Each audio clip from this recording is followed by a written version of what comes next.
Leeds, Leeds, Leeds. What is happening?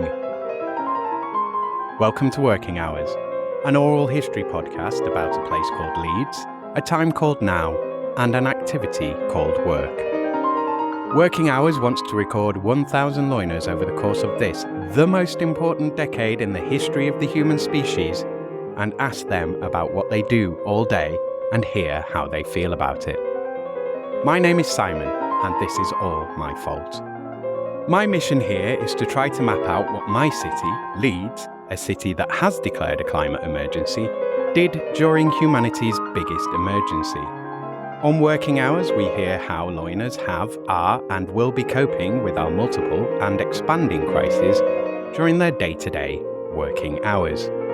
Can we turn things around? We'll find out. To tell this story, I need loiners. Loiners like you, dear listener. I need people in Leeds or people from Leeds to come on this podcast and just tell me what they do all day and let me record how this affects us. Thank you for listening. What did you want to be when you grew up? You know, Simon, I was thinking about this and I don't really remember. That's quite common. You know what it's like? You just think, did I actually have a childhood? Yes, I did. Do I have a clear idea on what I wanted to do when I grew up? No, all I remember was watching Black Beauty and thinking one day I'll have my own horse. I'm that old. I remember Black Beauty. But yeah, I think the thing with me was when I was growing up, I think I grew up very quickly. Responsibility kicked in, very early on. Due to family circumstances. So it was very much, don't get me wrong, I had a very privileged upbringing. But I was always aware that I was the daughter of an immigrant and I had to act in a responsible way. And I mean, that's a positive because that kind of set the tone of my journey. You're listening to Series 4, Episode 20, and to my guest, Daxa Patel. This is another Zoom interview recorded on the 14th of August, 2023. Mindset and leadership coach, author, solicitor, law firm partner, marathon runner, columnist at Yorkshire Post, and German Shepherd dog lover. Daxa Patel helps people move from thinking to results and hope. Daxa Patel stepped back from law at the end of August after 30 years in the legal profession and 28 years as a solicitor so that she can devote more time to enjoying life and focusing on her coaching business. Daxa tends to support professionals going through change and crisis, so it was great for me to speak to her because I am just one big crisis and undergoing constant change. You know, like our climate and everything. Right, let's do this. Episode 100 of Working Hours with Daxa Patel. So, should we jump straight into what you're doing now? Or, I mean, did that sort of stay? So, what I'm getting at, I guess, is obviously you went to university. You know, this is no spoiler because anyone who's read the show notes will probably know that, like, you know, you're a professional. So, you must have sort of developed an idea to get to that point of like, I want to do X and go into this kind of direction. Was that just a purely kind of practical decision, or like how did you come to decide onto doing law, basically, I guess? Okay, so I think I've got my dad to thank for. Yeah. He was the one who always dreamt that one of his children would go to the University of Leeds. Mm-hmm. And I was the one to fulfill that dream. And I think I would have been just happy plodding along. I didn't have any real, aspirations as such. My dad was very much like, it'd be nice if you became a solicitor. So I remember him saying to me, because he said, you're going to have a chat with somebody who can guide you on how to become a solicitor. And I remember meeting the education officer at Leeds City Council. Now, there's a reason for this, because my education started in a private school. I was the first Indian kid to go to a private school. And again, it was because of my father's, he always felt like he wished he'd had an education. So the one thing he was always going to make sure was I got it. And so he sent me to a private school. And then at the age of 9, and I'm giving you the backstory because it kind of puts into context why I ended up meeting the chief education officer at Leeds City Council. He sent me to India when I was about 9 because he felt like I needed to kind of be exposed to my own culture. Then family circumstances dictated that I ended up coming back. So my education, although it started quite well here, had a bit of influence from India.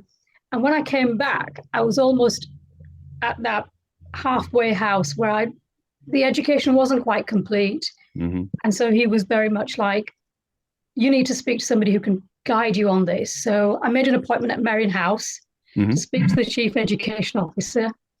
And he was saying, well, you've studied up to this age in India, and now you have to do, in those days, O levels, A levels. And we kind of did a little bit of a graph. And I kind of knew that to get into doing O levels and then A levels, I had to start at Park Lane College. And so I went in as a mature student because I was past the age of 20. And then I did a mature access course. And then from that, and again, because my dad always wanted me to go to the University of Leeds, I did the joint matriculation exam, which was sitting an exam as an external student. Right. I had done the O levels. I think by then it was GCSEs, but I hadn't done the A levels because by being on a mature access course, it was like a 2-year intense course where you did a number of subjects, but it wasn't quite the A levels. Yeah. And so sat the external exam to get a place on the LLB law degree. And I got through. And I was the first person from Park Lane College on the access course to get to the University of Leeds to do a degree. And so that was the start of my journey into law. And I remember when because I didn't have A levels, before I even got through to get a place on the degree course, I had an interview with somebody who was a professor at the university. And he was saying to me, people who come to study law, they come from privileged backgrounds. They're often sons and daughters of doctors, lawyers, engineers. And who are you? Your father's just a businessman. And he really made me feel so small. I came away, I was almost like in tears. And I told my dad, and my dad said to me, do you know what? You're going to have to show him. And that really gave me the motivation, thinking, okay, I'm not going to let this rest. That is going to be something that drives me to do well. And so, 3 years at the University of Leeds, secured a training contract in Leeds. Everything I did was in Leeds because I did have the option of studying elsewhere, but I didn't want to go away from home because my father was running his business and I wanted to help him in the business as well. So staying at home was to me a no-brainer. It had to be done. And so when I started my training contract in Leeds, I feel like I've worked hard, but I've also been blessed with so many good people coming into my life to show me the way. And my journey has been a privilege because of this great city. There's so many opportunities here, so many good people, and so many people wanting to push you up the hill. Because if we do, succeed in life, we have to put in the hard work, but the universe conspires and the people around us and the honesty we see, you can tell I'm a Leeds lass through and through. I was born in Bradford, but my father came to Leeds when I was 8 months old. And apart from my short stint in India, I've spent the rest of my whole life here. And I will never stop shouting about how wonderful the great city of Leeds is, because I think there's opportunity. A lot of people, when I was doing my training contract, were, kind of saying, because a lot of my friends did, they went to London. because there were bigger opportunities there. And Yeah. I just thought, no, the local economy, giving something back to your community, being a local lawyer, you have more prospects of making an impact on your home turf than you have going somewhere else. And so for me, I think those things really made it easier for me to kind of stay put and progress here where I was. And so I did the 3 years law degree. And then obviously I had to do the law finals to become a trainee solicitor. In those days, we were called article clerks. Now lawyers get trainee solicitor titles. And then, I did my MBA at the University of Leeds as well. And so that was how I got into law. As you know from our connection before this podcast, I came into coaching as well. And all of that has happened here in Leeds. And so how did I get into law is just one part of my story. There's a number of other things that I've been doing, and all the threads, it's almost like connected. That's one of the beauties of doing this as well, because it is kind of reflective. So you're looking back on the stuff that you've done, and then you see how things that didn't connect to anything now have connections. And it's, quite often it looks like an inevitable story, doesn't it? Of like, oh, well, all these things happened, so I ended up here. But you can never see that place from where you are back there. You don't necessarily know. Yeah. So we've done a bit of how you got into law. So let's talk about the other things that you're doing now. So there's a couple of things that you mentioned to me and a couple of things that you mentioned on this recording. So if you want to just tell us some of the other things that you're involved in now, and then maybe go through the story of how you kind of got involved in those things. Sure. So I'm a writer. I'm also a published author. And that came about because I went through the grief journey. And I almost felt like here I am, reasonably educated, reasonably articulate, but I didn't know what hit me until I found myself in the valley of grief and processing it, finding my way through it, and then realizing that actually grief is a very universal experience. It cuts across. It has nothing to do with anybody's faith, gender, or profession. It affects us all if we're privileged enough to have loved and be loved. And I kind of went from being this very private person to actually bearing my soul through my writing. And to make sense of my grief, I started out writing journals to process it. And then from journals, I started writing blogs. And from blogs came about my book. That's how I became a published author. And incidentally, the book was published at the height of COVID. Because I remember sitting at home watching the Prime Minister give a press conference, and I was sat on my Swiss ball thinking, oh my God, this is like, you cannot possibly imagine the experience so many people will go through having lost their loved ones when they couldn't be at their bedside. And that will just add another complex layer on their grief. And I was just sat there thinking, if my journey was difficult, can you just imagine, multiply that 1,000,000 times over? So I kind of requested my publisher to get the book out in December 2020. So that was how my book came about. And then, of course, I'm also a mindset and leadership coach. And that came about because after I lost my dad,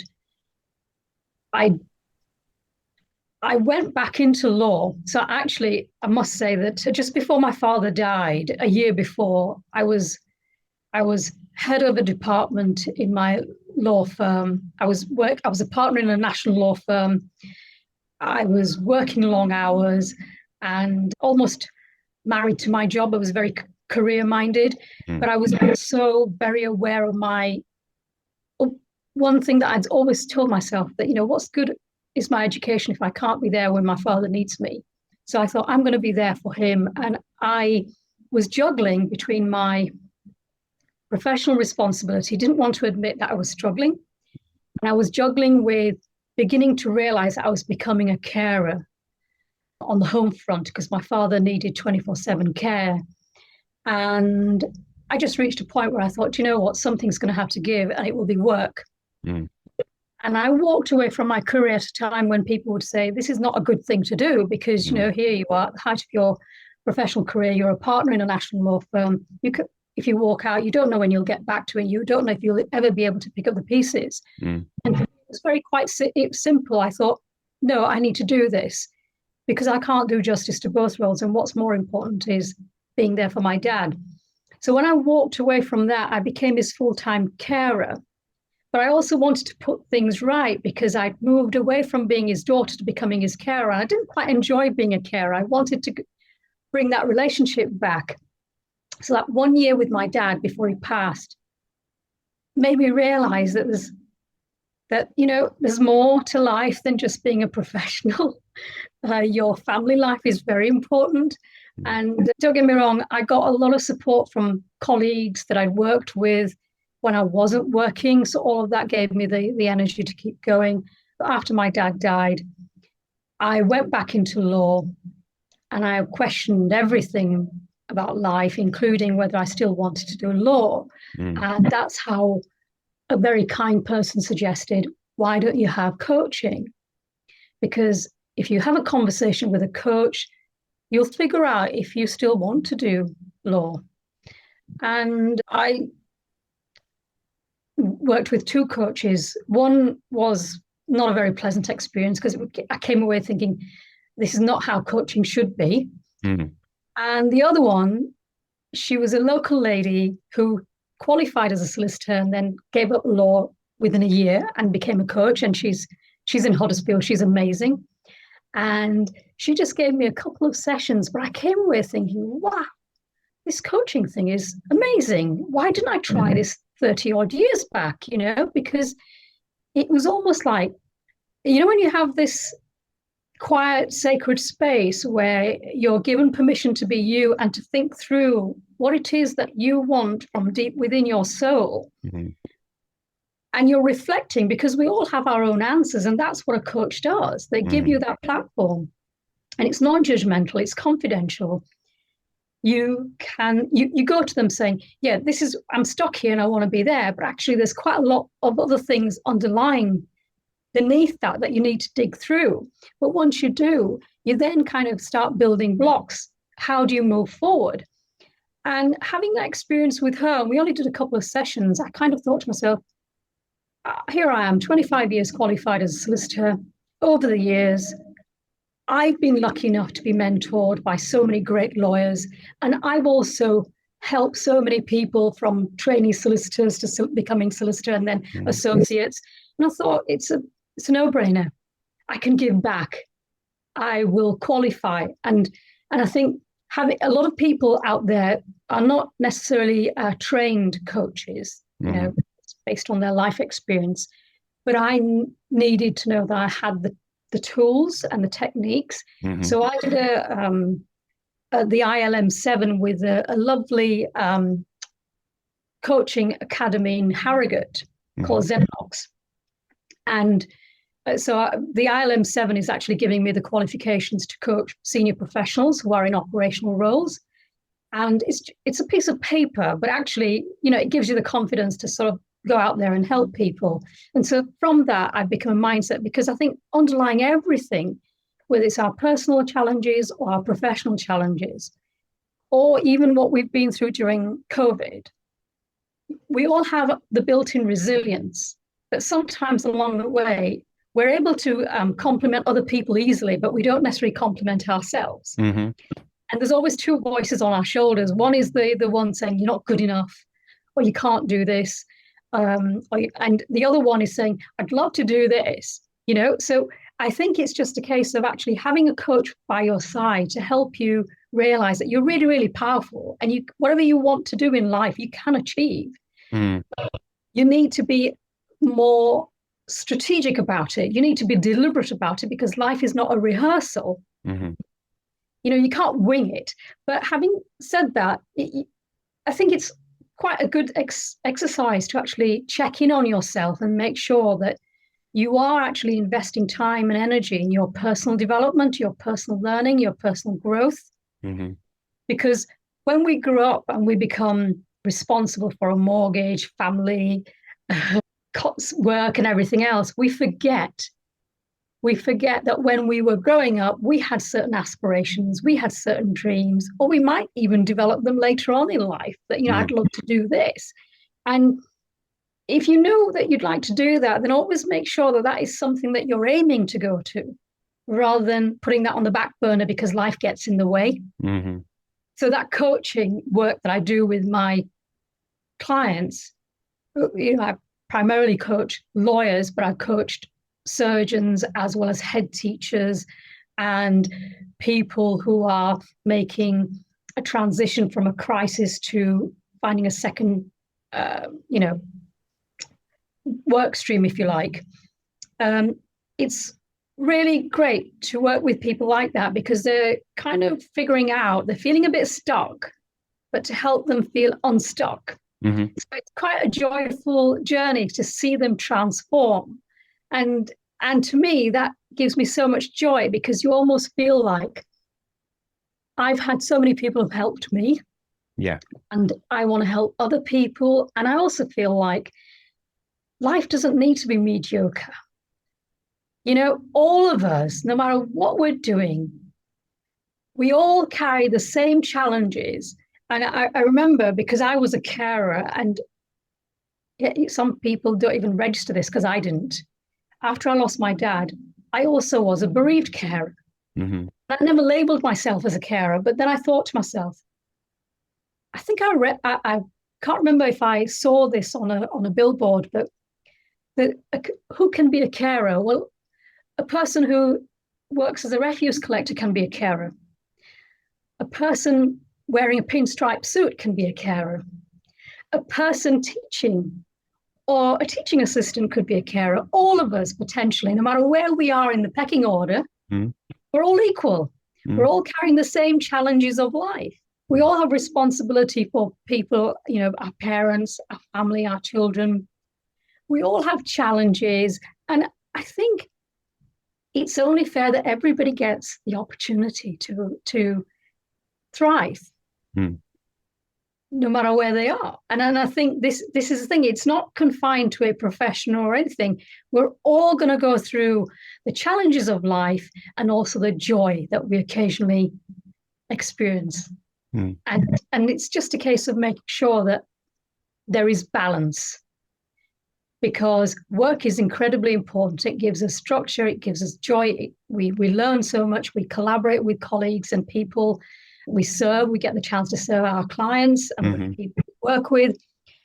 And we also, it's a community thing as well, isn't it? And you're giving back, but your home life is far more important than it's often given credit for. Yeah, work is there to empower you to be a better human being and to give back to the people that you're around, because they've given you so much.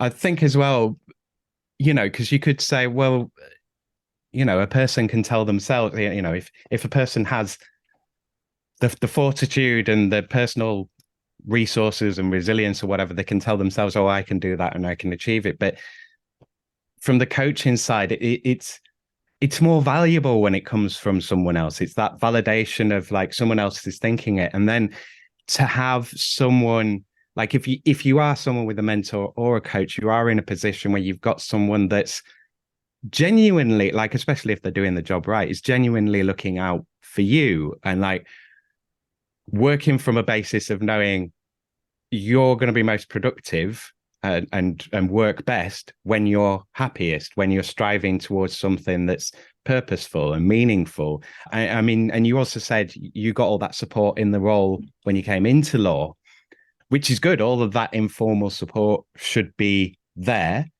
But it's also nice that if you don't work in a workplace that has that kind of culture, that hasn't cultivated it, then you have got you have got an option to go out and get the kind of personal support and so on that you need. And you do need to get things out of your head, because it's very difficult. Like, you can be as organized as anything, but when it's all just swimming around in your head until it's out into the world, you don't know how strong it is. You don't know how much sense it makes.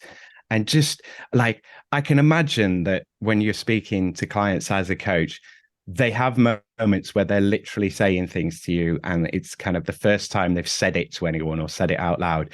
And sometimes you can see their faces, they're saying it, where they're like, this is a really bad idea. And other times they're like, oh, this is much stronger than I thought. Like, do you have that experience? Absolutely. And I think, the other thing is you've hit the nail on the head. If we say to somebody, when was the last time you were actually heard, really heard, they might even struggle to tell you, because most of the times we listen to reply. Yeah. That's how we're tuned in. I recently did a first aid mental health course for my work, because in my work, I'm the team engagement and development partner. So kind of my legal job has evolved into coaching and mentoring and supporting and nurturing talent in the workplace. And I've become a person who used to think, you remember the days when appraisals used to be a tick boxing exercise, once a year event? I actually think we employers really need to invest time and energy in nurturing talent and supporting their staff, because their biggest asset might be technology, might be other things, the knowledge industry, but it's their people. That's their biggest asset. And I'm quite privileged, because my previous firm and my current firm really appreciate that people are their asset. And the team culture, and with the virtual remote working as well, it's even more important that we support people. And post-pandemic, and I wrote about this actually in my piece for Yorkshire Post last week, we are heading for some turbulent challenges on the mental health front.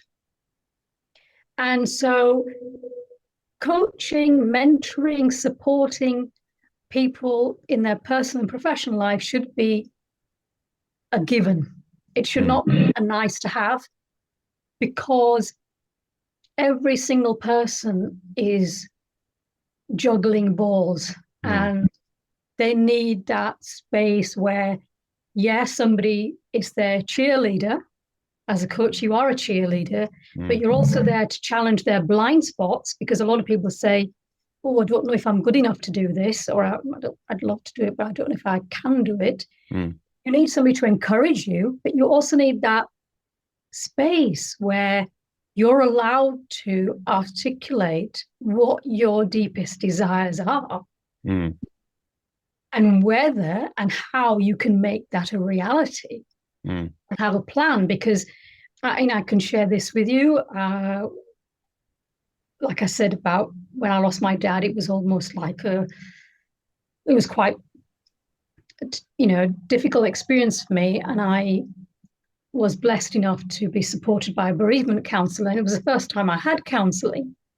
And to even say this out loud in front of you is quite a big thing, because I've always been this proud professional who's always been able to hold things together. But my grief broke me, because I had such a beautiful relationship with my dad. He was my best friend and my teacher and my soulmate, and a constant presence. Absolutely. And his death was almost like I became an orphan.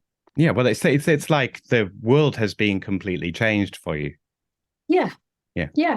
So I had bereavement counselling, and counselling is great because it helps you to acknowledge where you are and also to work through your feelings. But coaching is a little different. It's not therapy, but coaching gives you that forward momentum.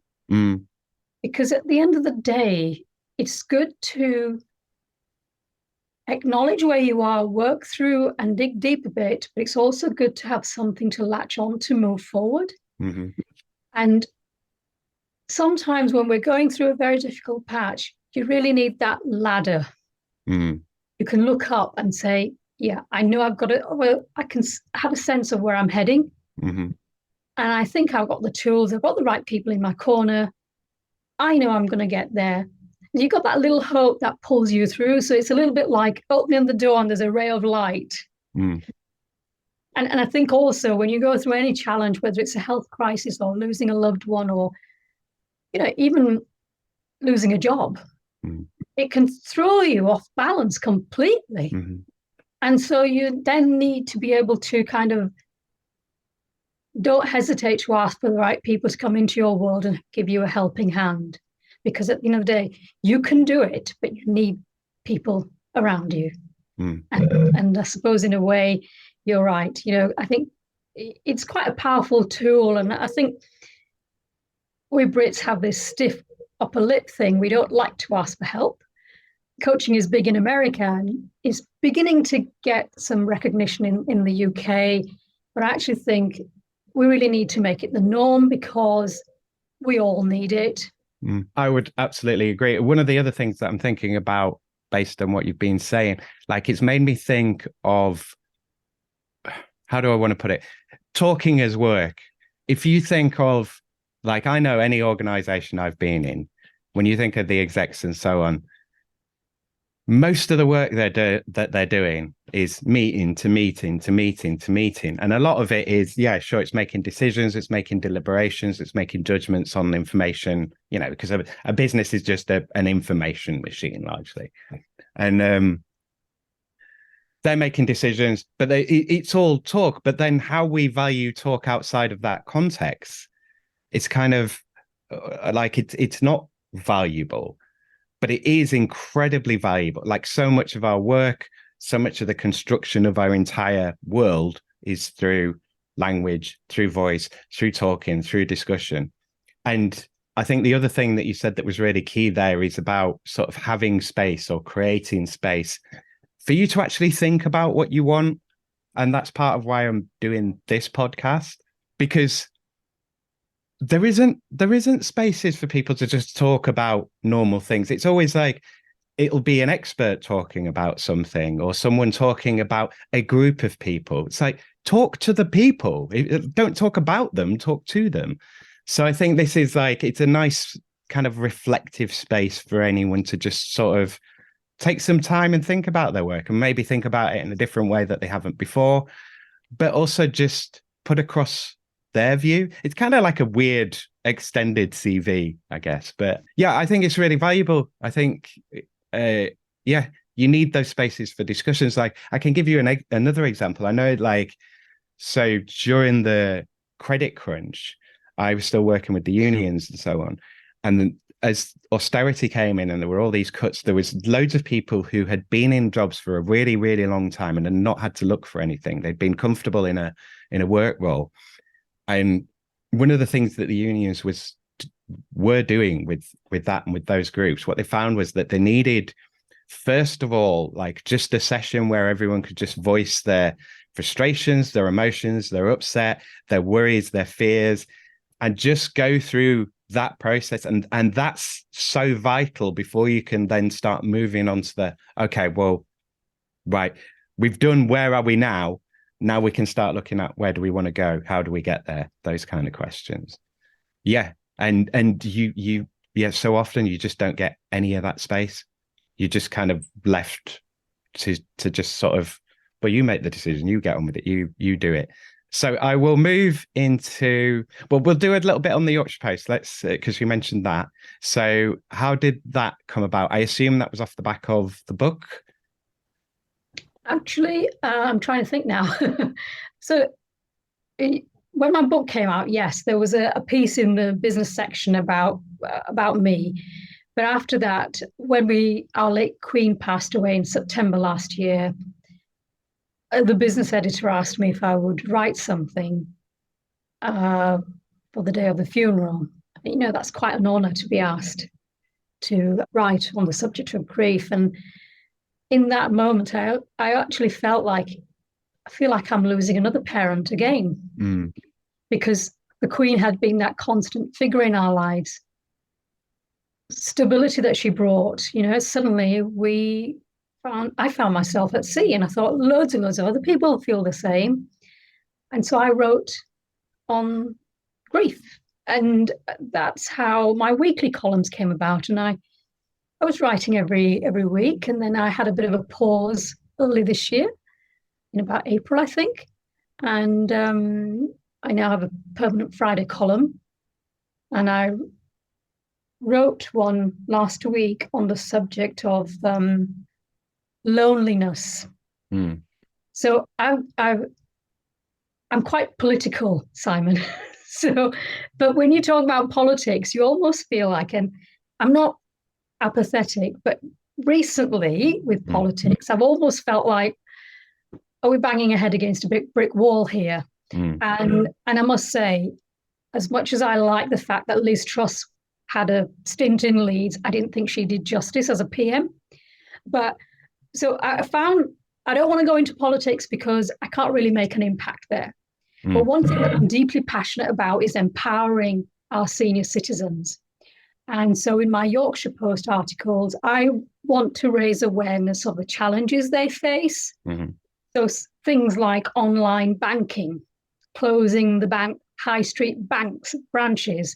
I mean, has anybody given thought what a logistical nightmare it is for an older person to get their money out of the bank or even to talk to somebody? We'll have a big gripe about the DIY tills at Morrison's, where we're all, I mean, we can do it, but a lot of people may struggle with the idea of serving themselves. And we are forgetting the fact that for a lot of people, they might only have one conversation that week when they go to the supermarket and have a conversation with the person serving them at the till.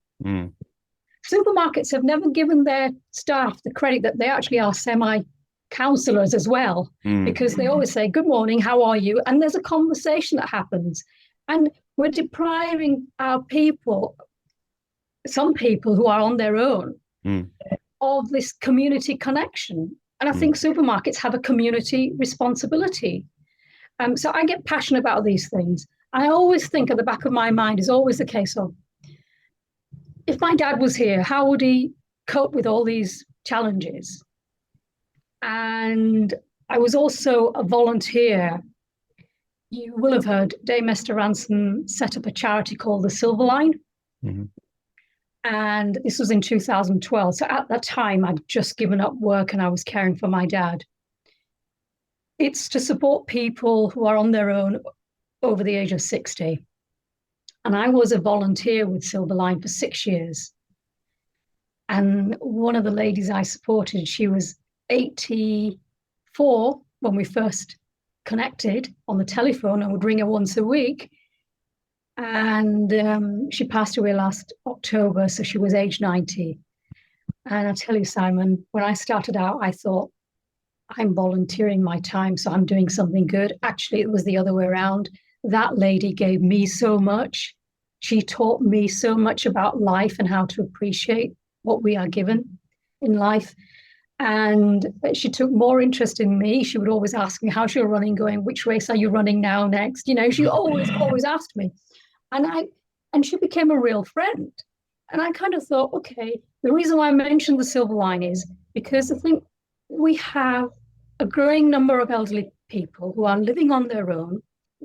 We're not even conscious of how deprived they are in terms of accessing important information to live an empowered life.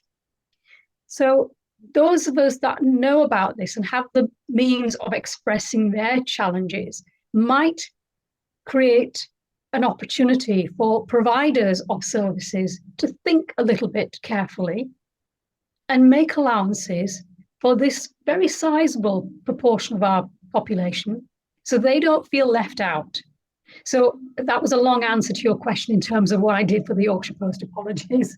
No, but it's a really, really good point. I remember years ago, years ago, it was when I was working in one of the theatre box offices. So this is over 20 years ago.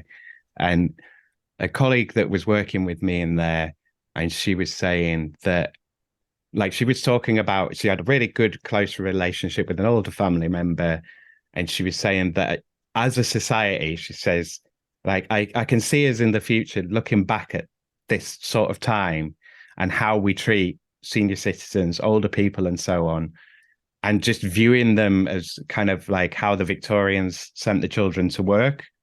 I've just like, how could you do that? Like, how as a society could you just go, right, you're done, you know, go and watch telly and go and sit in a home or whatever, and we'll basically forget about you, or, you know, deplete whatever money that you've got on all your care, sort of thing. So yeah, I can see. I mean, obviously, we're not going to answer all of those huge questions here, and nor is that our you know, our place to do so. But yeah, I agree. There's definitely a lot of changes that need to come out, and the answer isn't just, oh, everybody lives a bit longer, so make everybody work longer. It's, you know, we can do better as a society, I think. So I'm in agreement with you on that point. So we'll do the kind of 2020s questions. So I'll start off with COVID because you've already kind of mentioned that. So the way that I like to do it, I just want you to sort of think back, because it's obviously not always a pleasant experience to kind of recover this ground. But if you can think back to going into lockdown, like where you were, what was happening, and then that initial phase in lockdown of how did that affect your workload? Was it like a huge increase of just running around trying to be in touch? Were you like offering loads of support to all your clients, or was it like your work just fell off a cliff? And then the other part of the question is, what do you see as the kind of long-term changes from that time that have affected your work? Like, how has it changed the way that you work now? Mm-hmm. That's a really good question, actually. So I remember quite clearly, it was the 19th or the 20th of March. I was driving back from Manchester. The streets were empty. I was on the motorway. It was like you were in this surreal place, you know, feeling like, oh my God, what's happened and what's going to happen. It was just really, really strange. And overnight, I went from always working from the office to actually thinking, I'm going to have to log on from home. And I'm blessed to be working with a law firm that had the wherewithal to make sure that we did the transition so everybody could work remotely very, very quickly, and we didn't have major problems. But for me, I mean, I'm a 28 years qualified lawyer, and I remember the time when I first qualified as a solicitor. We didn't even have computers. We had a secretary to ourselves, you know, we were dictating everything, and technology came in afterwards. And so to actually work from home meant that you were logging onto a computer. I learned about Zoom. I never did know what Zoom was before until the lockdown happened. And yeah, you lockdown meant that you were at home. You were obviously socially isolating yourself. I remember running on the streets in the middle of the road, knowing there's no traffic, so I can run right in the middle. And it just felt like, this is so strange. This should not be happening. And you know, there was hardly any traffic. It was quite a scary time for all of us. Hard to even imagine now, isn't it? Like, we're at that point now where it's like, did that happen? Like, how did that happen? There's no way all these people would just not drive up and down the road. Like, yeah.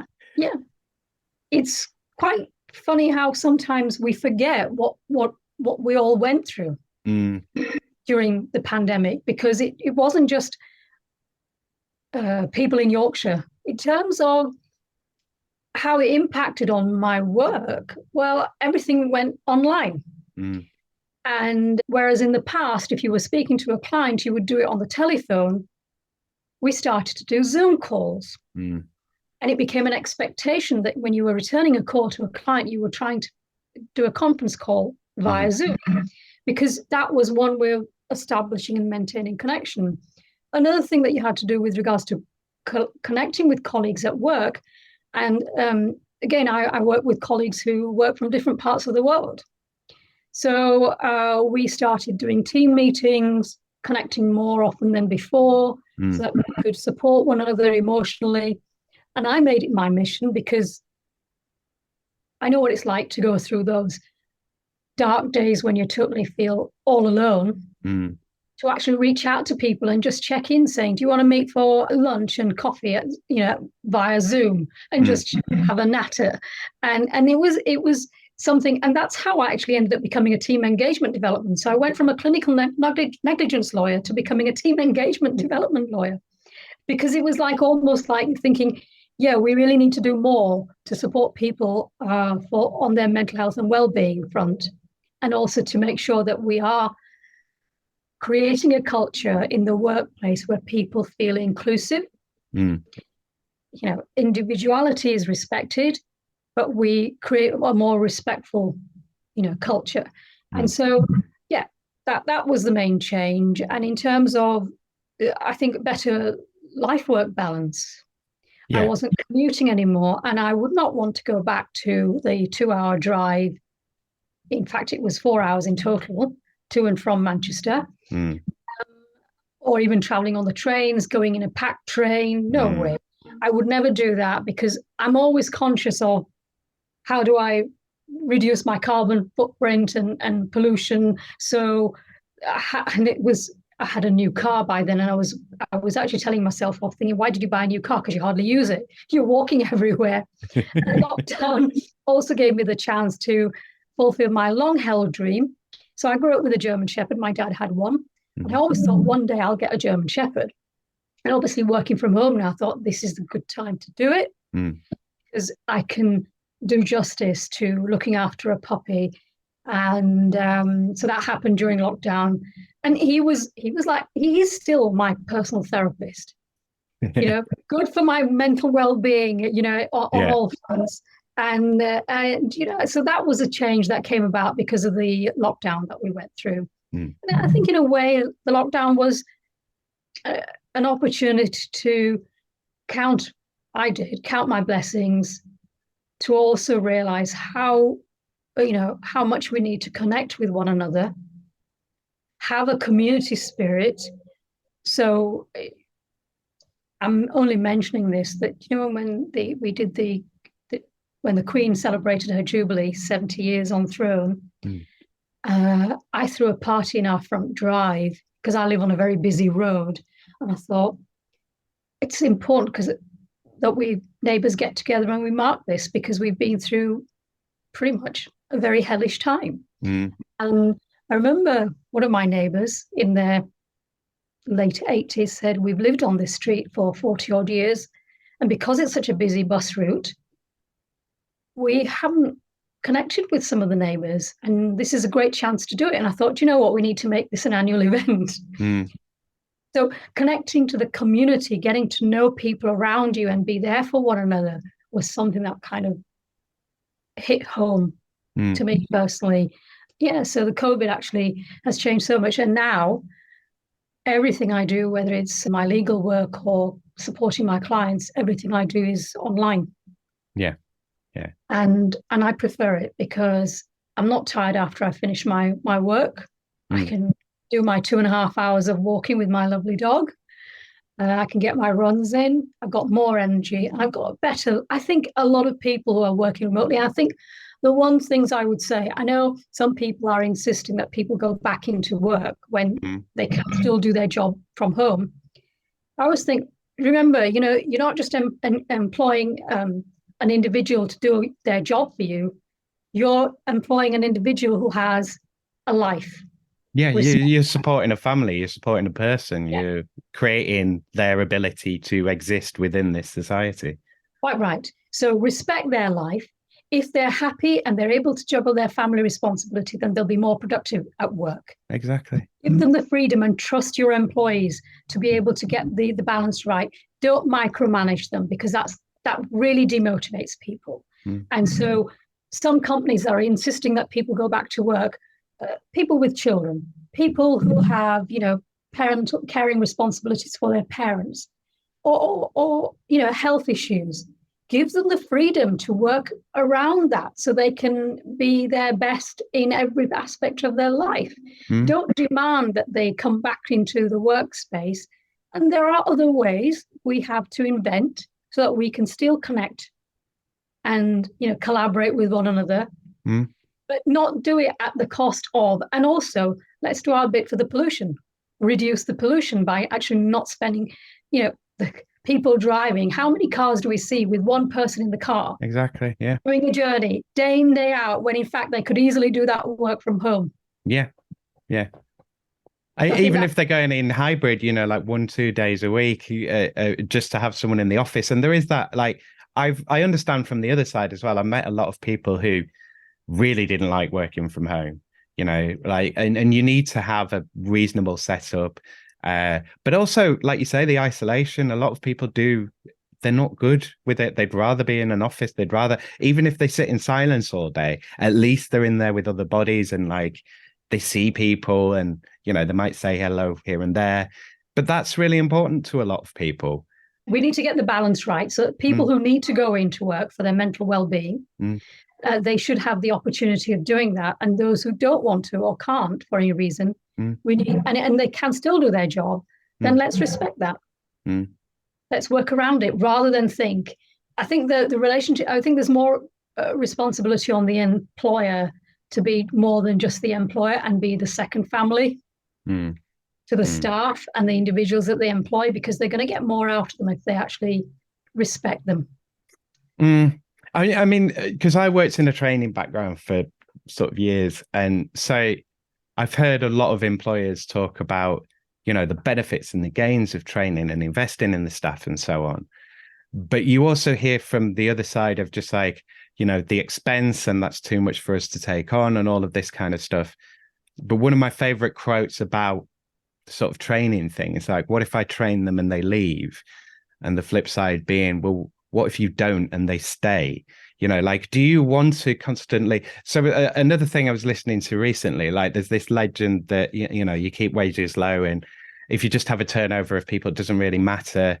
And a study that had been done on it was like, oh, look, actually, if you invest in your people and you're paying enough that they stay and they're not all turning over all the time, and you're not having to spend all the money on recruitment and training all the time, you get better value. The staff are better. They're better informed. They're also happier. And when they're happier, they're off sick less and they're more productive and so on. I mean, in a lot of ways, it's kind of obvious stuff, but when you're a business and you're looking at numbers on a page, you're not looking at people and quality improvements and things like that. You're looking at the bottom line. You're looking at, is this number bigger, and is it getting bigger, and how do we make it bigger? Yeah, do you know, I would say there are what you call the invisible forces, and then there's the visible. You just look on the spreadsheet and you look at number crunching and you're going to look at that. Well, again, technology will do so much, but you need people to deliver. And so happy people, fulfilled people, people who feel valued and respected, you're going to get a retention from these people. If you invest in them and you respect them, you value them, the chances are they're going to stay with you and they're going to be your ambassadors, they're your champions to promote your business. So there's value in that. And I think if you think that an individual comes and it's fine to have a high turnover of staff, well, I think anybody who is a successful leader, if they think that way, they can't be successful, because, high turnover staff, there's so much that can impact on the brand. First of all, if you've got a new person, how often have you rung somebody up and said, you're trying to buy something and said, well, I'm only been in the job for 2 days. And you think, okay, you're not going to get that same loyalty, or you're not going to convince a customer to buy unless a person says, well, I've been with my company for X number of years and they're really good. I really enjoy my job. And that energy makes that customer think, yeah, I want to do business with this business because they look after their people. Yeah, it helps rapport building, helps building trust, because if they're happy, you're like, well, that seems good. That, I'm already reassured on one level. Yeah. And it's how we respect one another. That's the invisible thread, if you like. Respect and value of people. It's not something you can compromise with. And, in a way, we think, what's the point in investing in people? The point is, you will do minimal amount of work if you just work with one thing, which is we want to nurture and invest in our staff because they are our biggest asset. And if you just do that, the rest, profit will follow. Happy people will help you make the numbers work for you. But if you actually think, oh no, the people are on the side and they're not really important, and any employer will know that you get stuck unless you've got the right team without you. Mm. No business can thrive on the shoulders of the CEO. They need a good team around them. And a good team, every person, wherever they go, they don't just go in there wearing their professional hat. They go in there as somebody's mom, somebody's daughter, somebody's son, somebody's dad. They have so many roles that they play. And it's good if we respect all the hats that they're wearing and work around that. And allow that to, because you bring your whole self to the workplace, So like you say, yeah, you're bringing those roles with you. But that's all part of.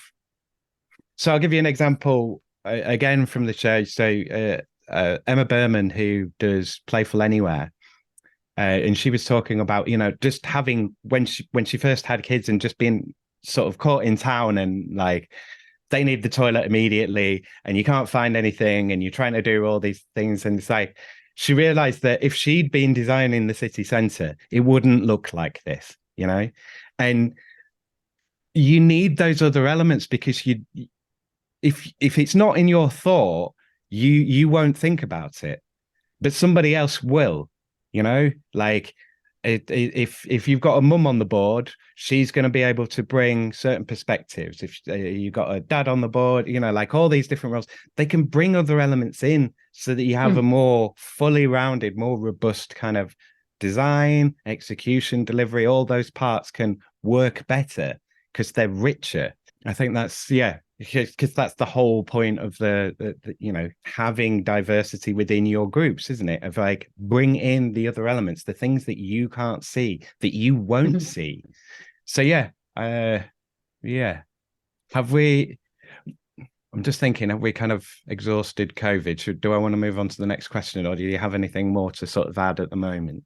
I would just say that we should be grateful that we've managed to come out. I mean, not that we've recovered, but we've walked through that journey of going through the pandemic. But we mustn't forget what people have been through. And we must also not become complacent, because I know there's a COVID inquiry that's ongoing. And you mentioned earlier on about how you said about, how we treat our elders. A few things that happened, without blaming anyone, was wrong in the way we allowed people to go into care homes without testing. We put our senior citizens, who were the most vulnerable, at risk.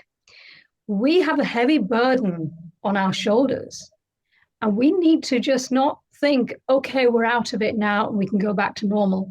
Far from it. We've got some hard lessons to learn from the COVID experience, and to make sure that we have a robust system and support structure around us where we don't put vulnerable people at risk. And I think this is something else. There's always a danger that we go back to thinking, oh, well, we can carry on as if nothing happened. No, because each time you see a witness speak at the COVID inquiry who's lost a loved one and what they've been through, it should be a reminder to us that as a society, we failed. And I'm not at all disputing the good work that's been done by. No, I would absolutely second that. Yeah. Medics. But as a society, we failed many vulnerable groups. We failed to protect people who needed our protection. And I think this actually means that we can't rest easy. We have to do more. And we have to kind of think, there's more to life than just thinking, I've got this high-paid job, I've got this nice car. We've got a social responsibility. Yeah, and it's very easy, like, we are kind of, what am I trying to say here? But lifestyle-wise, you are very much sort of family's kind of a thing, an event that you kind of go to, but it's not really a purchase item. You know, like you get advertised the holidays. So there, the sort of personal fulfillment, the self-actualization that you kind of sold through marketing is the new car, the holiday, the nice house, the sort of, you know, social status markers of like, I've got to here and I've got this and I've got this and I'm doing this. But yeah, the time that you spend with your family, with your friends, with networks, and being able to have those networks and have them exist and be healthy and so on, doesn't get the same sort of space, doesn't get the same sort of time given to it. And it should. You know, you sort of see family, like, where do you see family in the culture generally? You see it, you know, the press will mention it occasionally, and you'll see it occasionally within media, but yeah, I don't know. I don't know what I'm trying to say there, but I think you know what I'm It should be at the heart of everything that we do. And, you know, go back to how life was 100 years before. There was community spirit. We need to go back to that. Technology is great if it works for us, but not to the extent where we isolate ourselves completely from people around us, because we can't live as an island. We need each other. Well, we're social creatures. Yeah. Okay, so I think we have covered COVID there. Let's do climate change and get that out of the way, since we're on the big topics anyway. Okay. So with this question, like, Leeds has declared a climate emergency. So we're pretty good on some of this, you know, as things go, which is terrible. But like, we are pretty good compared to a lot of places. In your work, and you can think about this for all of your roles, what can you do with regards to adaptation, mitigation, and awareness raising around climate change? Not always the easiest thing to do. And yeah, and quite often, because we're very much, I find with this question, a lot of time people, the go-to is like the personal, because we all go to the personal sort of like, well, I have a bag for life and I've changed my light bulbs. But yeah, so what within your role, like, can you do anything around climate change? Is it a concern? Is it something that's built into your work in any way? Like, how does that interact with work? Okay, so yes, it is. And yes, it must be. Living responsibly, and also, you know, functioning in a sustainable way. So what can we do, and what are we doing? Go paperless where you can. And somebody like me, who was always used to trawling through medical records as a clinical negligence solicitor through a Libre Arch file, that was a big, you know, acknowledgement on my part, thinking, actually, I don't need to do that. I can actually do that online. Why should somebody print and ruin the number of trees for me to have a Libre Arch file? So paperless, reducing our carbon footprint, pollution, less commute. If you can work remotely, that's great for the environment as well. And traffic. I know Leeds always leads the way, but I have to say, I'm not a big fan. Well, I live on a street, and even around where I live, because I live in West Park, the traffic is worse than it was pre-pandemic. And I just think, if we all go back to the lockdown time, the birds sounded more happier. I live on the Leeds-Bradford air flight route, and it's much more profoundly noisy than it was before. I mean, I grew up at a time when a lot of people hadn't traveled hadn't flown, you know, taken a flight. Now, a lot of people just say 3 or 4 holidays in a year. I'm sorry, but you know what? Go to Filey if you must have a nice day out with the children and the dogs, or, you know, but give some money back, fuel the local economy, reduce your carbon footprint, fly less. I would go as far as, if I was in charge, I would reduce 1 car per household. I don't know why you should see 3 or 4 cars. And the one thing that really gets on my nerves is people parking on grass verges. Because I just think Leeds is the greenest city in the whole of Europe. And really, honestly, why do people think it's okay to ruin our green space? Mm. And in terms of climate change, it is our disregard that's caused. I mean, what's happened in Maui, with the wildfire, Roads, like extreme everywhere.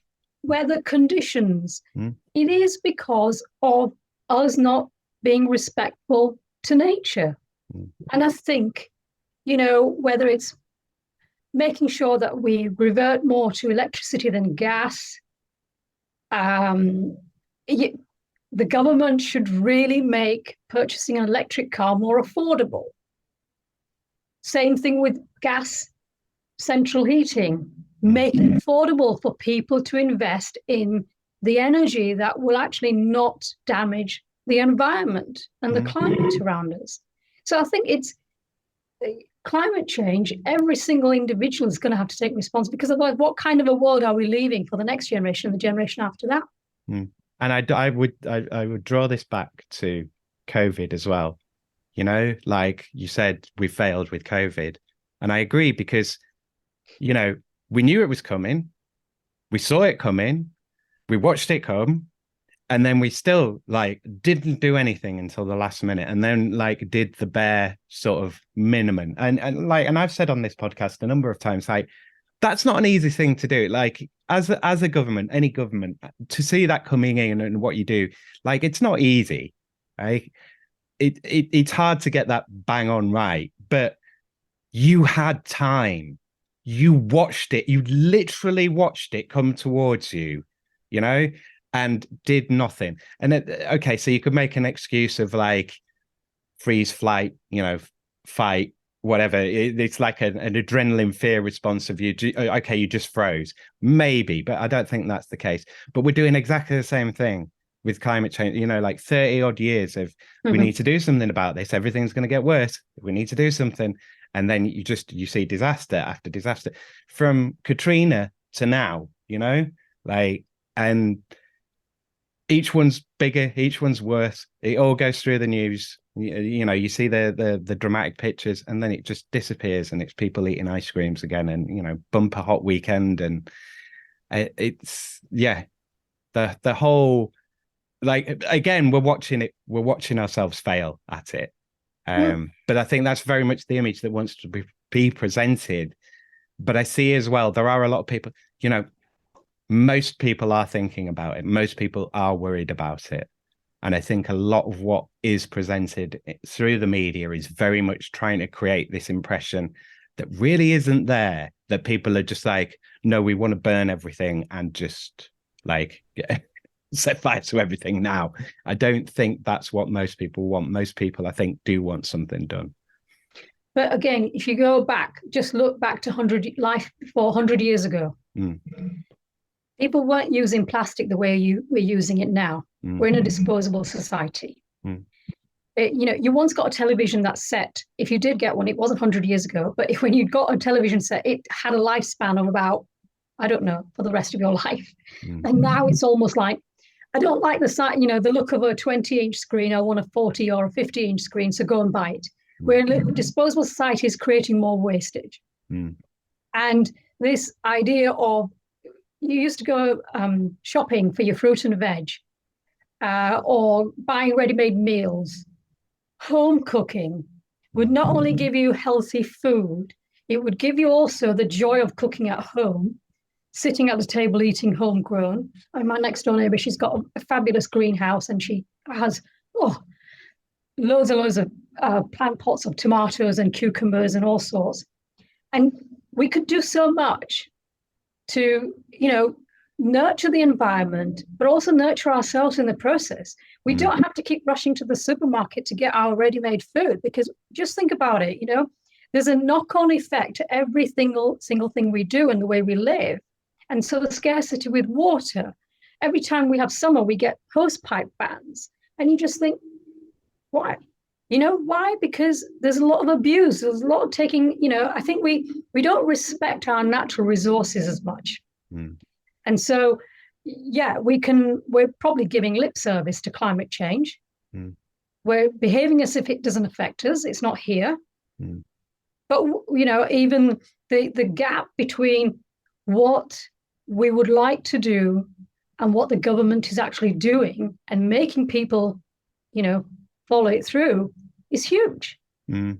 And I think there's no chance of, and yes, Leeds will have declared it, and I'm a big fan of the way Leeds goes about it. I still think it's not enough. Mm. Oh, well, absolutely. I mean, it's that thing of to change everything, we need everyone. And I mean, there's the more practical level. So from what I've seen, the research tends to say, you only need like 3% of the population to actually make a significant change, but it has to, they have to be in the right place and they have to be visible and all these sort of things. But yeah, so a lot of it is to do with international complexity and all of that kind of stuff. But a lot of it is very much like about being local and about slowing down. But it also is about, like you say, and that comes from slowing down and being more local, is that you are less resource use and intensive, and that you make things last, that you repair things, but then again, from a profit and growth perspective, it's like, that doesn't help me. That doesn't help me grow my bottom line. Yeah. I think it'll be a really interesting one. And this again is another key part of this podcast for me, is that I want to know what people are doing, and I am not going to find that out from the media. Like, I aren't going to get a picture of how seriously we're taking this and what's being done and what people are doing and the reality of their everyday lives and how you sort of live this change. And I want to make a lot of changes, but I can't do them on my own. I need other people to do that with. I need to be involved in things where people are making changes. I've been around long enough to know myself that I'm not that motivated person that's just going to go, right, I'm vegan now and I'm going to just, go to all the Just Stop Oil events, and I'm going to be really sort of militant or educational, or that's not me. But I can be part of groups doing that. I can assist and bring something to them. But you can't just find that, can you? You have to sort of look around and see what people are doing and then get yourself involved in things. So that's my thinking. But I do think this will be a really interesting question to look at over the course of the interviews, just to see how it changes, especially as different events happen. If I may, mm-hmm. My dad, years ago, when it was not even fashionable to talk about recycling, had this note on our whiteboard. We always had a whiteboard, and he would say, written on it was, buy less, use less, recycle more. Mm. And he lived by that. And even to this day, and I didn't even know that I'd subconsciously picked up some of his habits. Now, whenever we got a letter or something and the back of it was blank, it wouldn't go in the bin. Oh no, you folded it, you sliced it up with a ruler, yeah, and you used it for your post-it note. Yeah. And to this day, every time I get a letter or something that's not going to go, I've no use, I'll use the back of it. I will, cut it in, it's got to be cut perfectly. I use a letter opener to do that. And then I put it in a place where I don't have to buy post-it notes. And the use of plastic, wherever you can, take your cloth bag with you. Why do you, I know, but do you know something? We started charging carry bags probably 10 years after India banned carry bags. So if you think about it, we're supposed to be the developed country. We should be ahead of the game. But do you know what? We can't give up the luxury of having it all. And I think greed needs to be measured. There's a social responsibility for employers, individuals, and it starts in the home. And if we are, becoming more responsible in the way we live our lives, that will filter filter through to the education system, to the providers of services. How can we act in a responsible way where we've caused damage, so we're not going to undo that, but prevent further damage is how we should be approaching this. Yeah, it's harm reduction, but it's also being forward thinking and being proactive. And they're two areas where, as far as I'm concerned, given the COVID experience, humanity's very poor at currently. But yeah, so what else can we kind of touch on in climate change? I mean, from your counselling role, is that something that ever comes up? Do you get quite a lot of people who sort of, I want a more green job, or I want to do something in a more sustainable way, or like, do you find that comes up at all? So with the coaching work, because I don't do counselling. Yeah, sorry. With the coaching work is, actually, it's surprising how many people are enlightened and aware of their social responsibility. And yeah, when people do get the time to reflect on their place in life, in the world generally, there is a sense of, what more can I do? And it's funny how as we grow up and we take on the responsibility of living in this world, we forget what our dreams were when we were young, in terms of, and it was, it's like when you ask a child and they're just so much in the moment and they're so grateful for everything they have. And I think we forget that as we grow older, because we're just carrying so many rocks on our back, responsibilities and everything, that we forget. And I think expectations as well, because people, families, society, they assign you roles, they give you labels, they give you expectations. They're like, we want this from you and we want this, and here's a bill for this. we tend to put people in boxes because it's easy for us to manage them. But when a person gets the opportunity to reflect and hear their own thoughts, they don't want to be hemmed in. They want to be free. They want to enjoy the outdoors. They want to live, and they want to contribute to society. And so I think, in coaching, people do, because it's a journey, isn't it? To begin with, they come to you when they're really, really stuck. But once they start to, find some clarity, they start looking at the bigger picture and their role within the bigger picture. Also people are always thinking, when you always think about, well, I want to leave a mark in the sand. How am I going to do that? So you start thinking about your legacy work. And invariably, that's going to touch on how responsible we are in our own life. And what are we leaving behind us? So I think people do question those things. Yeah, absolutely. So social media, what's the other one? I've forgotten the other one. Brexit. Let's do Brexit. So how could I forget Brexit? So we Brexited in 2021. Has it affected your work at all? So it can be good, bad, no different. Have you seen any effects in your work from Brexit? Okay, so I happen to work for a lovely law firm which is owned by a Polish couple. Okay. And most of my colleagues are from Eastern Europe. So I've kind of seen how it's affected them. And some colleagues have felt they've had to prove themselves harder because of Brexit. From a legal stance, I don't do commercial law, but international businesses, transactions, enforcement of judgments in civil and commercial courts, that is something that might have had an impact, but might have been affected by Brexit. I won't say that I'm an expert on that, but my personal work is No, because I'm dealing with individuals, and I think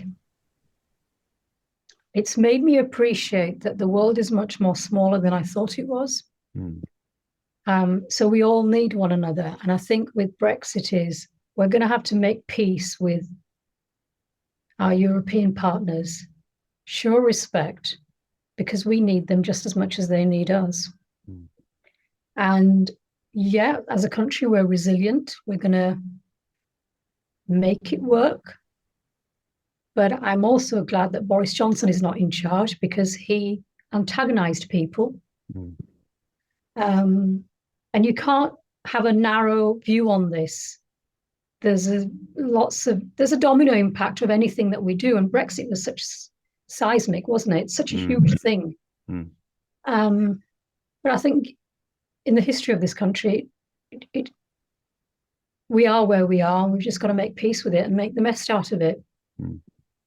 That's a very good, succinct answer, diplomatically put as well. So we'll do social media. Mm-hmm. So this came about largely because it's so much of, especially starting a business now, and if you're online, and you might have even found some of this for the work that you're doing for yourself. Just social media, it's become such a huge part of work, and even people who aren't directly working in social media will sometimes find themselves either in social media posts or being required to do various bits. So it's as much work media as social media, but it's also another way of looking at, I guess, some of the information technology stuff, because there's social media can be internal comms as well as the external presenting. But from your work, how much time do you have to give to social media, creating posts and so on, or engaging with it? And do you find that the time you invest on that is returned? Like, you can see a visual return on investment from that time of, like, I get X more clients or X more business, or like I can see tangible results? Or is it something that you just feel like you have to spend time on and you kind of like, what is this? Okay. Now, it's a really good question, actually, because, again, when I started out in the legal profession, social media wasn't the big thing. I mean, the legal profession didn't even advertise. They weren't allowed to. So fast forward 28 years on, you can't escape social media. It's there. And again, going back to what I said about Brexit, we have to make peace with it. We have to make social media work for us as opposed to social media controlling us. There is that, there are concerns I have about privacy, boundaries, and how it encroaches you. And you were asked about how much time do you spend on social media? Well, now that I have my own coaching business, I have to. So I've almost, so I came out of Facebook a long while back because I've always felt uncomfortable. I'm just, I like LinkedIn because I can be a professional there. I don't like to mix personal with business. But the thing is, it's inevitable that you have to be on different social media platforms.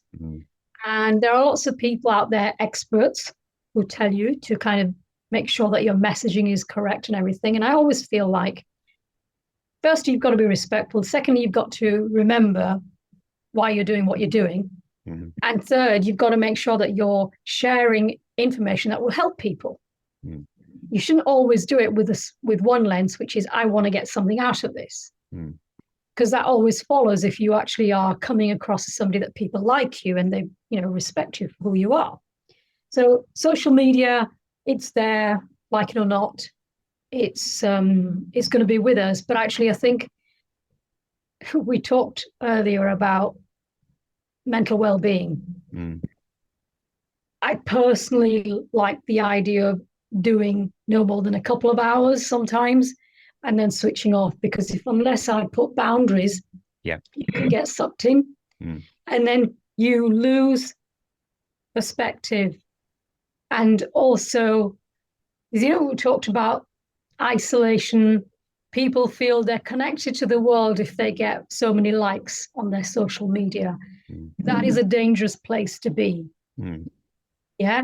So I think social media needs to be used to enhance and empower people, not to control us. So I think there is something on that we need to be mindful of in terms of the use of social media, but we can't escape it. It's there. And let's face it, artificial intelligence. Sorry, that was a bit of a noise because my German Shepherd was opening one of the doors. He's very clever. He can pull the handle down and open it and go into another room. Yeah. But, I just think that there's lots of modern phones nowadays have well-being apps. I would say to everybody, use them. Turn your notifications off. Use them and go into your social media because you want to, not because you have to. And make sure you don't lose your life scrolling on Instagram. Make sure that you're doing it because there's something there that's, you're getting some joy out of it, and it's having a purpose. Yeah. No, that's a good answer. So I'm running a little bit behind time, so I'm going to sort of speed up the next couple of questions, and you don't feel rushed. You've still got plenty of time to answer everything. So I'm going to jump straight into the change question. So in some ways, you kind of made some big changes in recent years. So I don't know, you might not have many for this, or you might have a huge list of things that you still want to completely change. But if you could change any 3 things about your work, and you can think about each of your roles, or you can just focus on one if you want. But if you could change any 3 things about your work, what would they be? So you have carte blanche. They can be fantastical. They can be very pragmatic. You can use all 3, or you can have as many as you want, But what would you pick, if anything? Right. 1, making coaching accessible and a must-have for everyone who wants it. I think that's important because it helps us in a world where we're overwhelmed by information through the media and social media as well, and the TV and everything else. You need to have a proper life-work balance, and coaching is a valuable tool. And I'm not saying that because I want to make money out of it. I'm saying that because I find it a really good way of grounding ourselves, so we keep remembering where we are and what we want to do in our life. That's what first one. Second one, in professional roles, you do CPD, compulsory professional development. I think that can't be done in isolation. Well-being and flexibility has to be mandatory. So I would like employers where it's feasible to be more flexible and to allow an individual to design how they want to work, where they want to work, if that's an option. And I used to be a trustee of carers leads, so I know again the challenges faced by people who carers are never recognized as carers because they don't get paid as carers. They are unsung heroes. So there are lots of people out there who are performing so many different roles that are not acknowledged. So let's be mindful of that. And one thing I would like to, if I could change, social media, I'd stop it. I would do it completely. Or have an age restriction on it. You have to be over 18, like cigarettes, like other addictive things we regulate and control. And it's literally like the designers of social media have literally admitted that they designed it to be addictive. But I mean, personally for me, I need social media to promote my business and what I do. And also it's because I write a lot, I've got a platform through that. But personally, I would outsource the admin side of it because it does my head in. Yeah, same. Hopefully that was a short answer. That was nice and to the point. So UBI, this will be interesting to get your perspective on this. So I've literally no idea where you're going to fall with this question. So if there was a universal basic income, so I'll give you the additional bit of context with this. So this is also another way of me kind of asking it's a way of promoting UBI, but it's also a way of asking the question, like, if money wasn't a factor, how would that change things? So if there was a UBI, you were getting a payment each month, hopefully enough to cover kind of basic bills, basic needs. How do you think that would change your approach to work? Would you still work? If you'd still work, would you still be doing the same role you're doing now? And would you do it the same way, or would it be changed, do you think? Right. A bit hypothetical because Absolutely. Yeah. They say that we're in speculative territory here. So yeah, because it's one thing to say, I wouldn't be doing this, but you don't know until it happens. Exactly. So with universal basic income, I would say it wouldn't change the way I operate on the work front because I love what I do. Mm-hmm. And I'd love to be able to, even though I went into law because my father wanted me to become a lawyer, I love what I do. Mm-hmm. And, so I would still be doing that. I also feel personally, if it was available, I would say I don't want it because I want to pay my way. Having said that, I also believe that UBI should be available for those who need it. And those who can afford to pay more tax should do so to help other people. It's fairness about, I do think socialism has a place in a mixed economy where we empower and support people who need the support they need. I am appalled that we have food banks in our city. We should never have got to that point. I would like to see UBI to prevent homelessness so that everybody should have a roof on their head, should have food in their belly, and basic things. And if that means a certain section of society needs to subsidize that, absolutely fine with the idea. And I think it's something that we really need to explore. I mean, okay, so this is the way I read that, so you can confirm it either way. So when you were saying that about, I think people who can afford more or are earning more should be paying more taxes, did that feel like a controversial thing to say to you? No. See, I would agree, absolutely. And I think that's the sort of position for most people, but quite often the media gives this impression of like, oh, well, we can't do that. As if nobody supports that idea, or like nobody wants that. We couldn't possibly do that. It's like, but that's what everybody wants. That, and we have done that.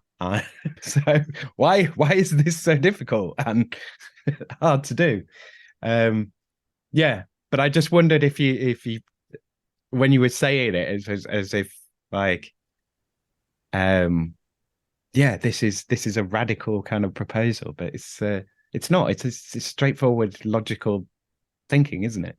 Absolutely. I mean, I wouldn't want my elderly neighbour to be deprived of heating when he or she needs it because they can't afford it. I would want them to have the basic so that they can live. Yeah. A respectful, a dignified living. And if that means I end up having to pay more taxes, I have no issues. And I also think those that are actually on high income have a duty to share that. Because we're not an island. If we got to where we are, a lot of people, a lot of support has helped us to get to where we are. And to actually think otherwise is actually thinking, well, I can be selfish, I don't care. And that attitude post-pandemic is not acceptable. It's not sustainable either. Absolutely. Yeah. So this is the part of the show. I mean, I'd go into more on that, but I want to give you I want to go into this last section and give you the opportunity to sort of discuss whatever you would like to. But first off, before we do that, where can people find you? So give us your socials. Where should people look if they want to get in touch or follow your work? Okay. Well, I have a website, which is www. Am I allowed to mention the website name? Oh, yeah, yeah. Daxa Patel. Now, my name, I pronounce it Daxa, but actually my dad has shortened it. So it's Daxa, D-A-X-A, Patel, coachingsolutions.co.uk. That's my website. There's also a book website, which is me and my dad, daxapatel.co.uk. But I'm on LinkedIn, I'm on Instagram, and I'm also on Facebook.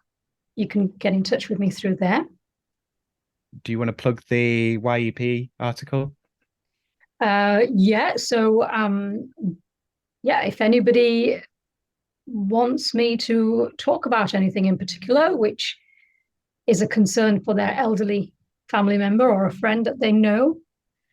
My neighbor actually mentioned that her nana was struggling to travel by public transport or even get into a taxi because she didn't know the taxi driver. Now, for some of us, we wouldn't even bat an eyelid ordering an Uber.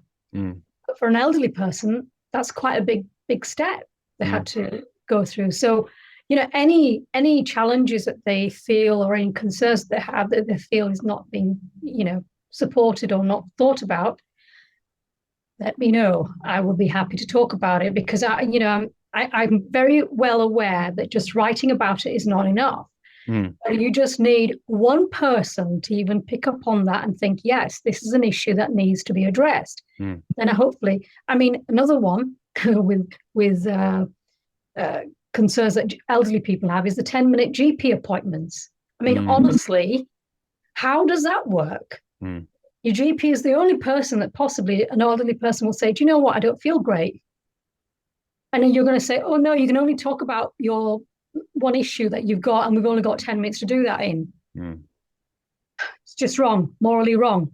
But so that's, And from a care perspective as well, like how much information can you get in that time? You can't. And don't forget, our elderly, senior citizens, they belong to that generation who are very proud. They are not going to impose on you.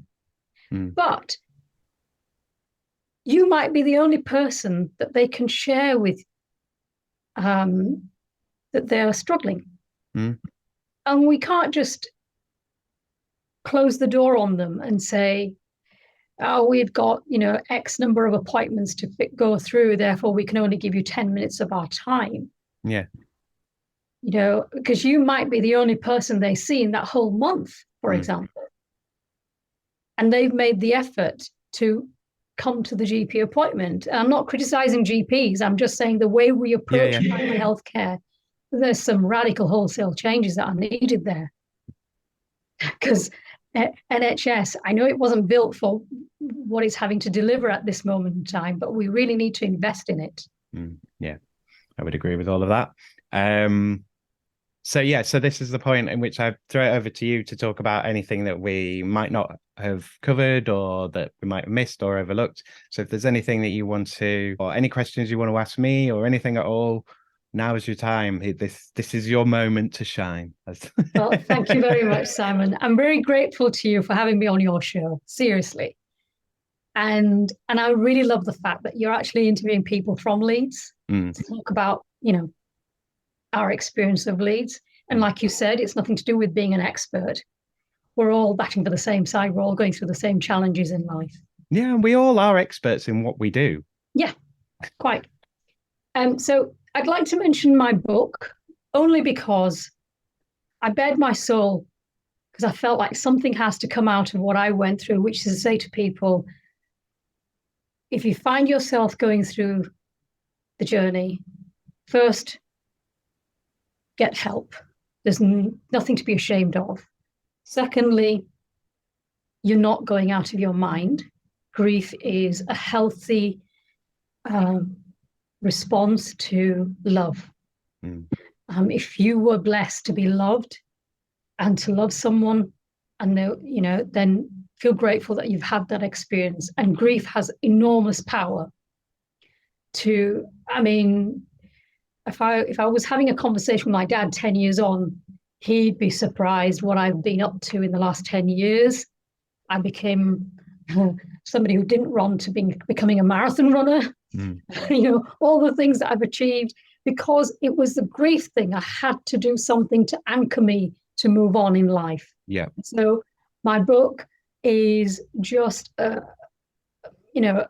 all my blogs into the book it's one of those. Matthew Paris, who was kind enough to read my book, actually wrote a lovely letter to me, and you might know him because he writes columns for the Times newspaper. I'm only mentioning him because he's a phenomenal broadcaster and writer. And he said to me, you don't write as a writer, but you write as if you're having a conversation. And I thought that's always been the way I was as a clinical negligence lawyer or as an elderly client lawyer. I always felt like, don't give people the jargon. Yeah. Communicate in the way we get each other, because we're all on the same level. I'm not higher, I'm not low. We're all sat on the same. So my conversational style, it's a book that you can dip in and out when you feel emotionally strong enough to do so, because it will make you cry. Because when I wrote those blogs, I wrote them in those moments. Yeah. So like my first year after losing Dad, his first birthday, my birthday, first anniversary, all of those things were done in time. And when I look back, even in my book, I can see how difficult it was for me. And so I want people to know that, you know what, don't need to do this on your own. There are loads of people. It's a universal experience. And yes, there are lots of people who've written, academics who've written about the grief theory, the 5 or 6 stages of grief. I don't think you can actually be prescriptive about it. We're all going to go through our grief journey in our own way, because grief is as unique as our DNA and the person we loved. And every time as well, every time it will affect you differently, and you cannot call it, can you? You just don't know how you're going to react.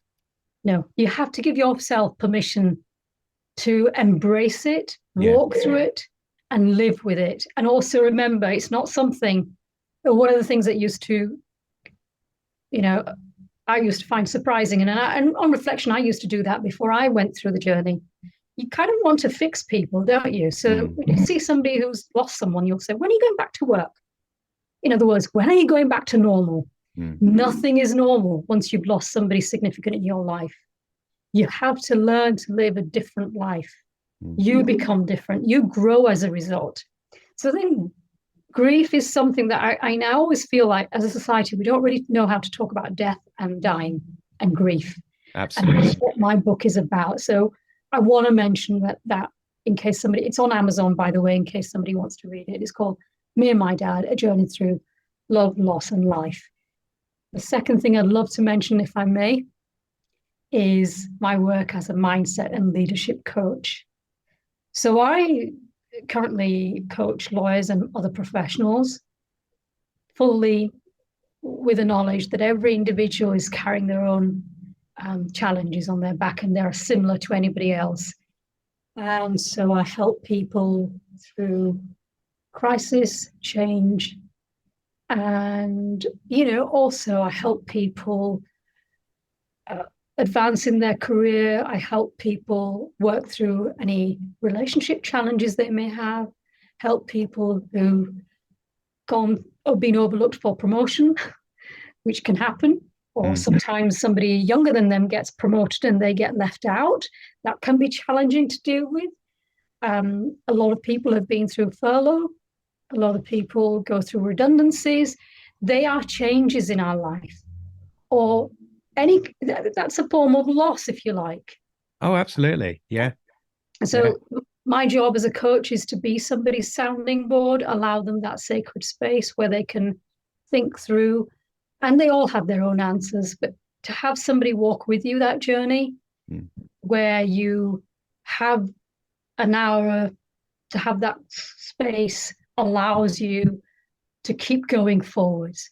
And that is something that I feel, having had coaching myself and having worked with a number of people, I know one lady said to me recently, she said, having coaching with you, I feel 10 times lighter than I did before I came. And that was emotionally lighter, because this is it. therapy has its place, going to the GP for antidepressants has its place, but there's a bridge that we can all, a gap that we can all bridge through other ways. And coaching is one way of doing it, is having somebody help you. It's fortifying. Yeah. It's like, vitamin supplements, or exactly. You're fortifying your professional resilience and internal resources, and you're building your emotional muscle. You're reminding yourself that you have the built-in resilience to walk through whatever it is that you're struggling with and to come out at the other end. And it's harder to talk to your spouse or to a family member or to a friend, but it's not hard to talk to somebody who doesn't know you and gives you that confidential space and was not going to judge you and allows you to kind of unfold, unwrap, and also go from being stuck to actually thinking, I can breathe again. I see clarity. And that's what I do as a coach. And it gives me enormous joy to see people walk through that, because you almost feel like loads of people held my hand when I needed it. I'm going to do that for others.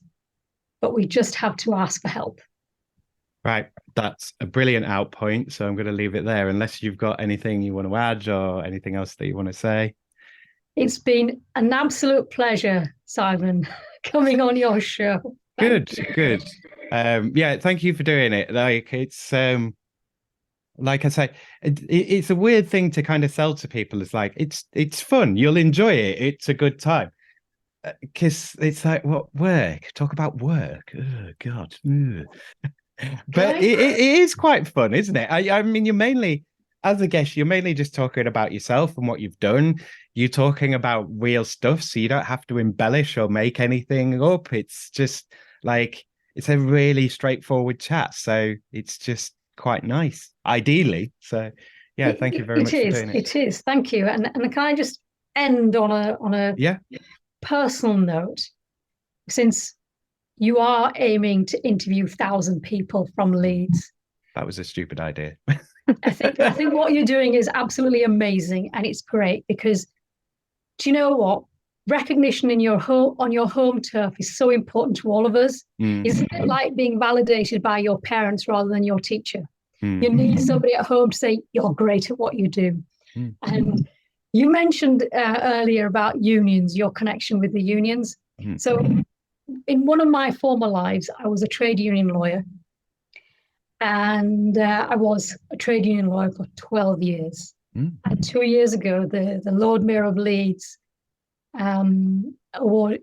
gifted me with the Leeds coat of arms.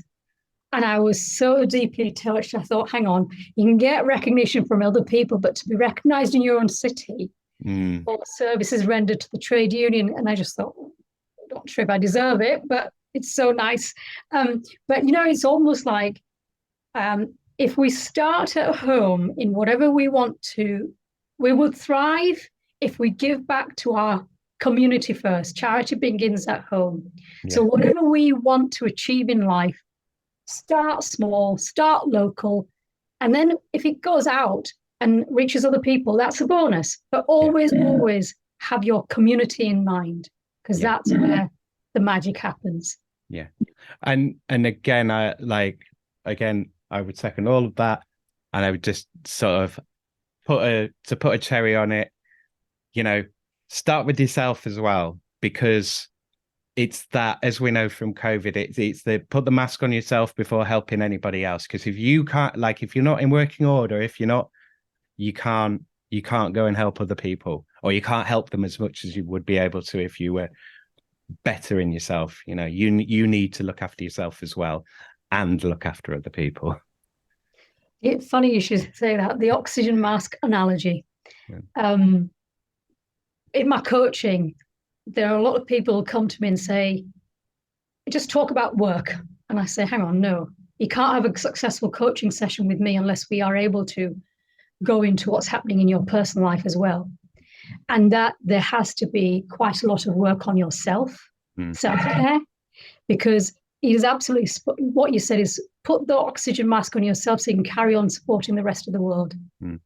Because if you don't do that, self-care, you have to sometimes, because of what we've been through, It's made us even more aware that we have to take care of ourselves and carry on doing what we need to do. Thank you again to Daxa for being my guest, and thanks to you for listening. That's 100, folks. Oh my God, that was hard. Oh well, 10% there.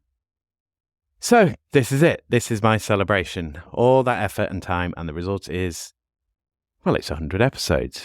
That's more than 100 conversations with mostly strangers about their work. That's been fascinating. I've made over 100 podcasts. That's pretty interesting. Most people don't get to do it past 10. I've picked up clients for Western Studios and been involved in a number of fascinating projects. I'd like to thank all my clients for their part in helping me to get here, which is pretty substantial. If you haven't already, then go and check out the Visible Project's Visible Voices on YouTube, especially if you work in healthcare, the third sector, or even if you just have to deal with members of the public in your role. It could be useful to you. And of course, Phil Fraser's rather excellent Leeds Business podcast. If you're in any way entrepreneurial, then you'll want to give it a listen. It's full of tips from people running some of Leeds' most successful businesses and their stories of how they got there. It is good, like actually good, and it's nice to hear a business podcast in a Leeds accent. I think that I've made some improvements to the show as well. I think I've got better and the show has got better. Hopefully that's noticeable. I totally fucked my numbers though. The gaps in regular output this year, entirely due to our shitty economy, has really set back my growth. I've lost about 75% of my audience. That's smart. But none of that matters. Downloads and donations, shares and posts, they matter not. They only matter for one reason: to get guests. So listeners, however few in number you are, it's time to stand up. It's time to fight for what is right and make yourselves known.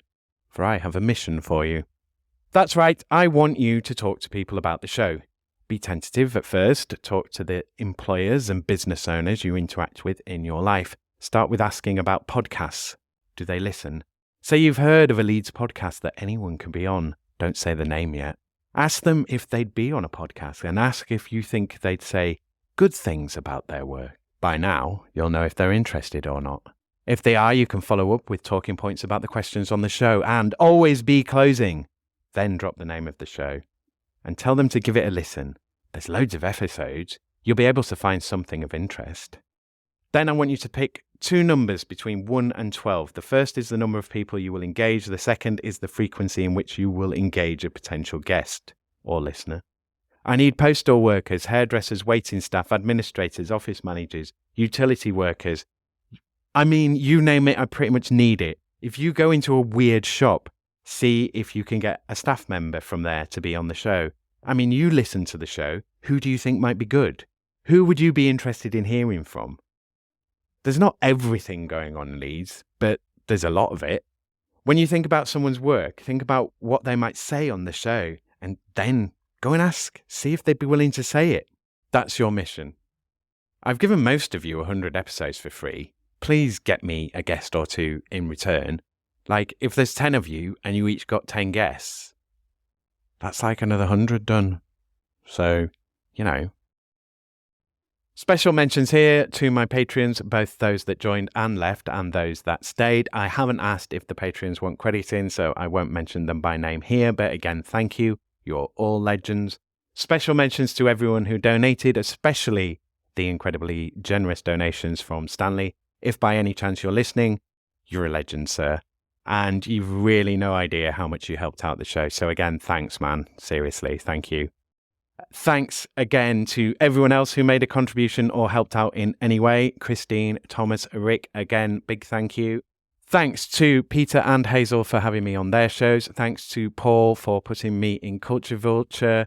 Thanks to Mike DJ Kelly for the feature on their show. Thanks to UTM for hosting myself and Debbie Jackson from That Leeds Mag for our working hours interview.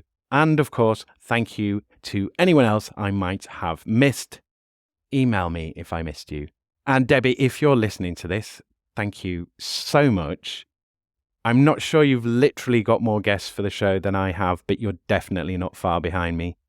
Thank you so much for all your support for both me and Working Hours, and for all the cheerleading you do for Leeds and its businesses.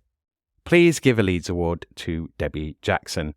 Thanks, as always, to all my guests, and thanks to you, Leeds, for being my subject. If you're in Leeds or from Leeds, if you are Leeds, then please come on the show. Yes, I am speaking to you. I still need 900 loiners to interview, so being a guest is a massive help. Remember to like, share, follow, and subscribe to Working Hours, and please consider supporting Working Hours financially with either a regular or a one-off donation of any amount. You can email Working Hours at workinghourspod@western-studios.com. Okay, that's me. Work for peace and plan with kindness. Cheers, ears. Take care out there and be kind to each other, Leeds. Working Hours is produced, recorded, edited and published by Simon Treen for Western Studios Leeds Limited. The music was The Bees from Chopin's Etudes, which is in the public domain and was taken from museopen.org. Follow Western Studios Leeds on Facebook at facebook.com/Western_Studios_Leeds and on LinkedIn, linkedin.com/company/Western-Studios. Western Studios Leeds will help you realise your podcast for only £25 for an hour of podcast work. Need podcast production, recording, editing, or any podcast admin doing? Need it all doing? Do you want or need a podcast host or co-host for your podcast project? Then get in touch with Western Studios Leeds Limited. Email makemy@western-studios.com to get your podcast made. I am available to third sector organisations, small to medium-sized businesses and individuals who want to make podcasts or create other digital audio content. Want to make some fundraising case studies? Want to show off your expertise in your field? Want some help creating your show and format, or just some support learning to podcast and getting going? Whatever your podcast needs, get in touch with Western Studios Leeds. Go to western-studios.com and use the contact page to drop me a message about either Working Hours or about your own podcast project.